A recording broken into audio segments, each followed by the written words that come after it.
Hey everybody, it's your old pal Robert from ThrillRide.com. How you doing? So I'm back at the coast. I'm down in Manhattan Beach, California, not too far south of the LA airport. And you know, any reason to come down to the ocean side is a good one. I'm sure I've said it many times before. I don't take advantage of this natural beauty in Southern California nearly as often as I should. So I'm always glad to be back down here and to just enjoy another stunning day. It's cool. Oh, I can smell the salt air. It's just rejuvenating.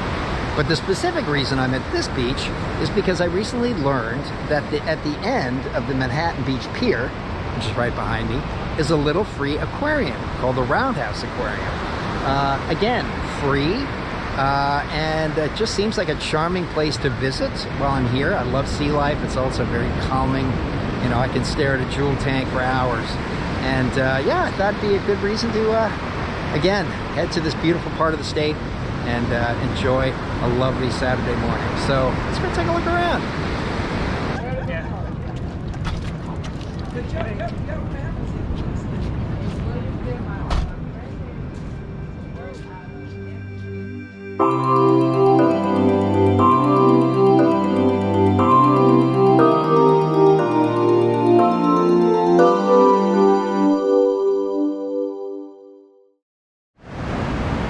Here are some feathered friends also enjoying this stunning morning. Hey there, fellas and gals. I don't want to bug you, but did want to get a little closer to the ocean waves. That sound of the water moving and gently crashing against the shore. Oh man, I can feel my blood pressure dropping minute by minute the longer I stand here. Oh, so lovely.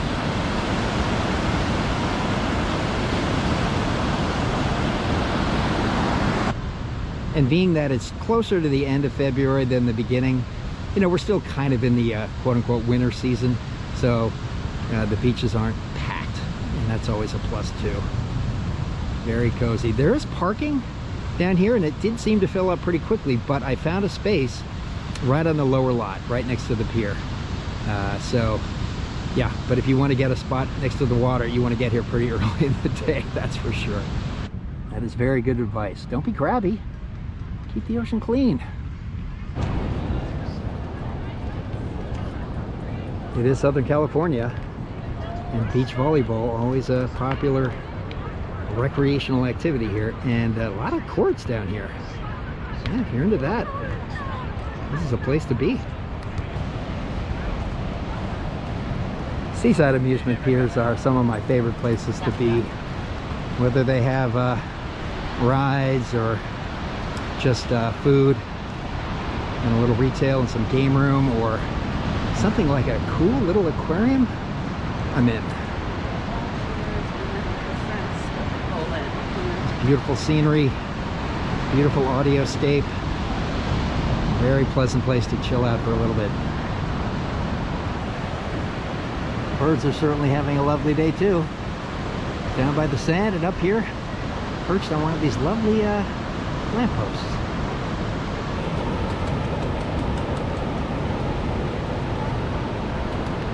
Hi there, pigeon friends. What's up? I don't have any crumbs or nothing for you. Sorry there. But good to see you. It's very hard to make out in the haze, but way off in the distance there, it looks like a big tanker, and from the looks of it, heading out to sea. And today I'm wearing a Margrove Island t-shirt, courtesy of ThrillRags.com, and as always, you can support the channel by visiting ThrillRags.com and buying a faux vintage dark ride or amusement park logo t-shirt. And as you can see, it's a good day for riding some waves. A lot of surfers out here. Not huge waves, but such a pleasant day to be taking a little bit of a run. Oh, nice jump. And there it is, the Roundhouse Aquarium. With Manny, the great white shark, out here to greet us.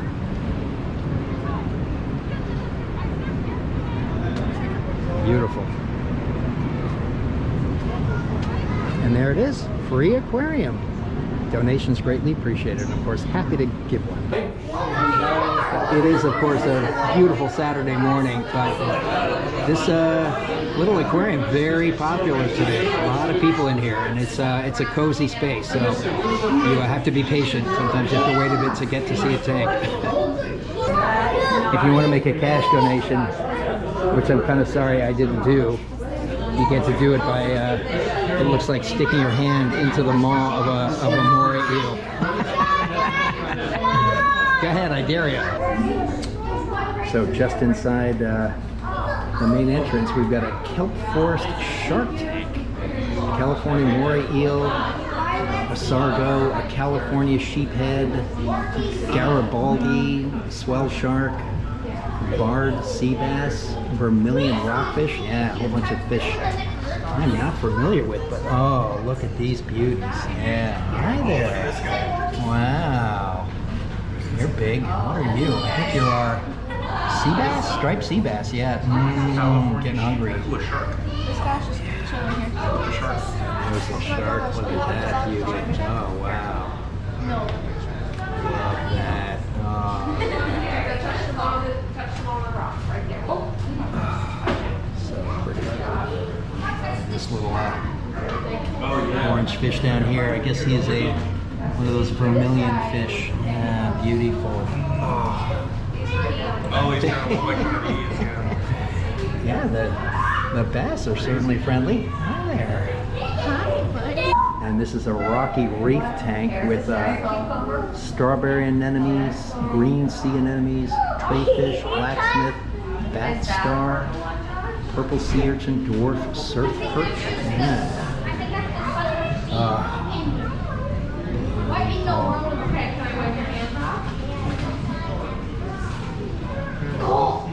This was why the Disneyland Submarines was one of my favorite rides as a kid. I just love being around the water and aquatic wildlife.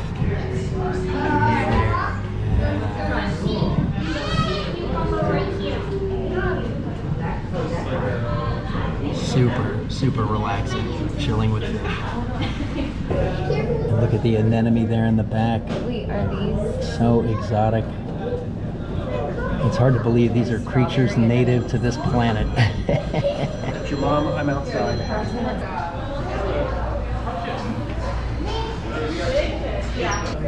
And they've got a couple of touch tanks here.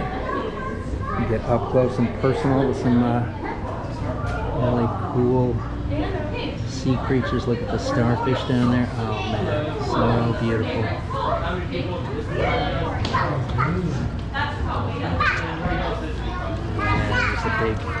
There's a big anemone there, and look at the size of these gorgeous shells with that amazing pearlescent kind of interior. Oh, so great. All right, we're gonna get a little touch of starfish moment. Excellent. There you go. Whoa.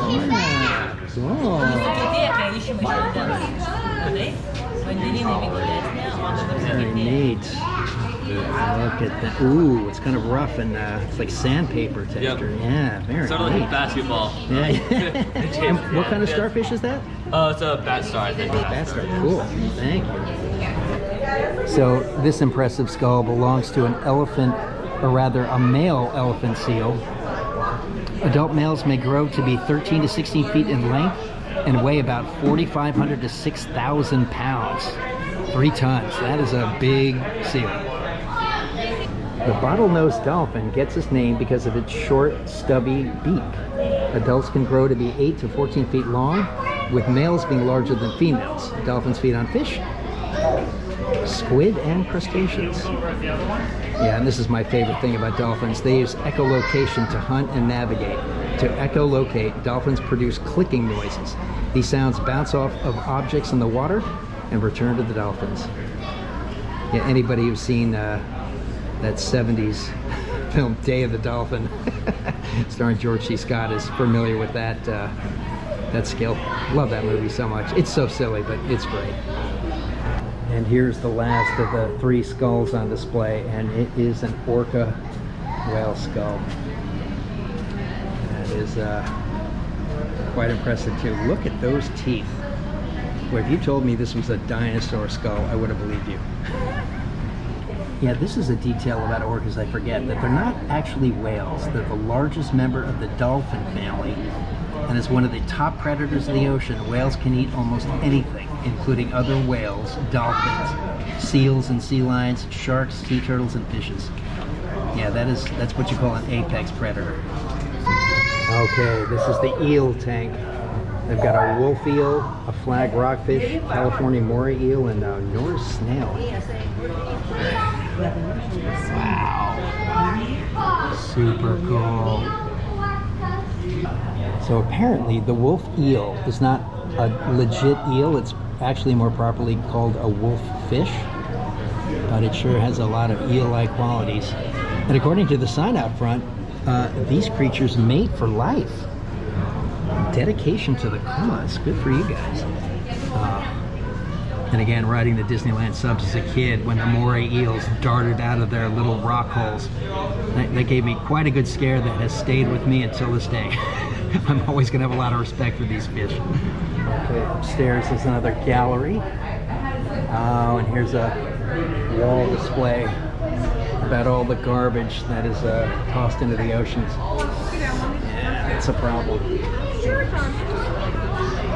Yeah, this is amazing to think how long some of these items take to degrade. Cotton, 1 to 3 months. Newspaper, 6 weeks. And even something as innocuous as a paper towel, 2 to 4 weeks. Good grief. So up here's the Marine Science Gallery. And yeah, I'm definitely getting a good seafoody smell here. Oh, neat. Looks like they may be doing some work on some of the tanks, but here's a beautiful tank of sea jellies. Yeah, some of them kind of get lost in the glare from the sunlight coming in from outside, but you can see the moon jellies just floating serenely in there. Oh, so beautiful. Again, this is another creature that's hard to believe is native to our planet. It's just so different from so many other kinds of life forms. So that's pretty cool. You can see that sea anemone attached to the glass of that jewel tank there. And there's a view you don't really get to see. Look at that. It's a giant kind of major suction cup that anchors it to whatever it's parked on. Great. So I believe these little fish down here are called Semella? That sounds a little too much like salmonella. Well, let me check that again. Which one? Oh, these are the Salema? Yeah, these are the Salimas. Salimas. There we go. Salima, I think both work actually. Gotcha. They're more appropriately called the California Salima. Gotcha. Because they're the different kind of Salima that lives around the Mediterranean. Okay, neat. But yeah, they like schooling under piers. Unfortunately, there is no sarcastic fringe head here. And what a great name for a fish. And apparently it's because of its kind of natural expression, kind of a sneer, which is pretty funny. And again, as it says here, they're so territorial, they will attack scuba divers who get too close to their homes. Cool. Oh, neat. I like this starfish clinging to the glass up here. Very pretty. Oh, sea cucumber. Yeah. They're so slimy. Yeah. So this tank here is supposedly home to a California spiny lobster. I don't quite see him. Maybe he's hiding. Oh, is that him? Where in the corner? Lobster. Is that the lobster down there? Yeah, that's a lobster. They do not have claws like the Atlantic one. Aha, okay. Neat. He's sort of parked in. And what is this beautiful kind of kelp there? Is that That is a fake version of what would be feather boa kelp. That's another type of kelp we get around here. So this looks like a little marine biology research setup. And here is what a lobster exoskeleton looks like after a molt. Cool. Makes me hungry. So this is a little tank with a 2-spot octopus, and according to the very helpful docent up here, a little shy in the mornings, but you can just see a tentacle with some suckers there under the rocks. Yeah, oh man, even getting that close is pretty awesome. Yeah, you enjoy your little break there, fella. These apparently are red abalone.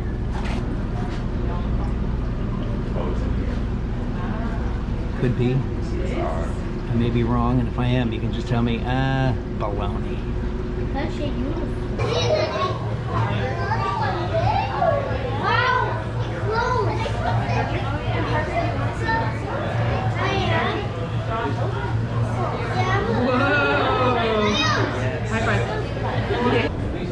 And there's the moon jelly tank you can see on the second floor, right above the entrance. Very pretty. And they also have classes and educational programs here as well. And if you go to the website, you can see what other kind of opportunities are available to experience the learning here. Well, I guess technically it's not really round, this roundhouse. It's more of an octagon, but Octagon Aquarium may sound a little too threatening. A little too MMA, maybe. But it is a neat building. And when you walk around the outside, you can see how truly diminutive the aquarium is. This is not a place you're going to spend a whole afternoon, but to come down, enjoy the shore, and learn a little about sea life, and maybe touch a starfish. Not a bad way to spend an hour or two. And of course, you can walk to the back side of the building and get an unobstructed view of the mighty Pacific at the very end of the pier. Oh yeah.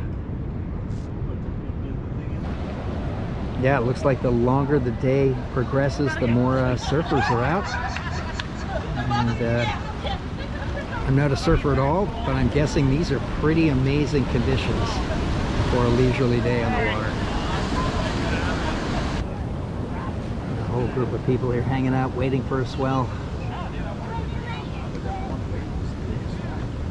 Yeah, it looks pretty relaxing. I got to imagine the water is pretty cold this time of year, so yeah, everybody's in wetsuits. For a very brief period during my high school years, I owned a skateboard. Did a little bit of skateboarding with some of my friends, but I never really got very good at it. My balance isn't where I think it needs to be for both skateboarding, surfboarding, and I tried snowboarding once too. And my tailbone will never allow me to do that ever again.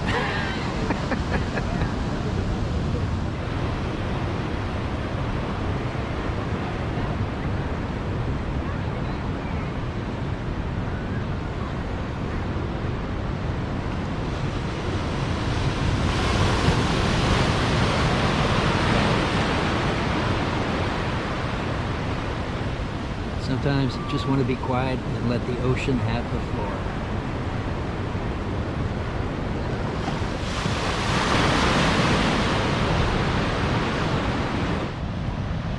Not gonna lie, the issues of dealing with fire season out here are pretty terrible, but it's all balanced out by this. This is winter in California right now. It is just below 70 degrees, no humidity. Very little. Again, to those of you who are dealing with bone-chilling temperatures back east, you have my sincere sympathies. Yeah, damn lucky to be here right now. I love that you can walk underneath this pier. It isn't necessarily available as an option at other piers. Yeah, you get right down to the water's edge. Neat. Gosh, I can't remember the last time I actually went swimming in the ocean. It's been a while.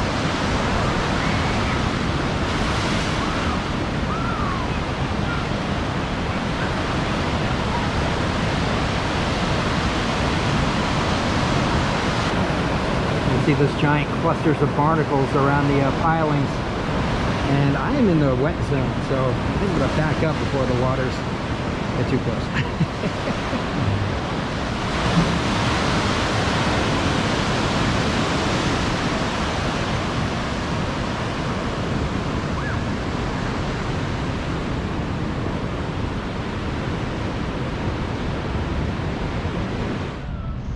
All right, I think that is going to bring this one to a close.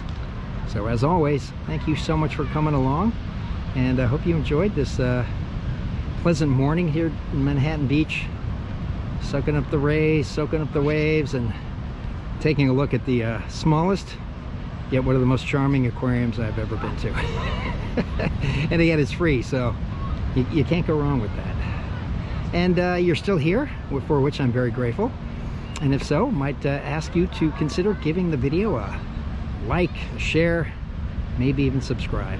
All help support the channel, and I'm always grateful for that. And once more, if you also want to support the channel by making a purchase of a Thrill Rags t-shirt, just go to thrillrags.com and peruse the wares. Okay, so in the meantime, take care, and we will catch you in the next one.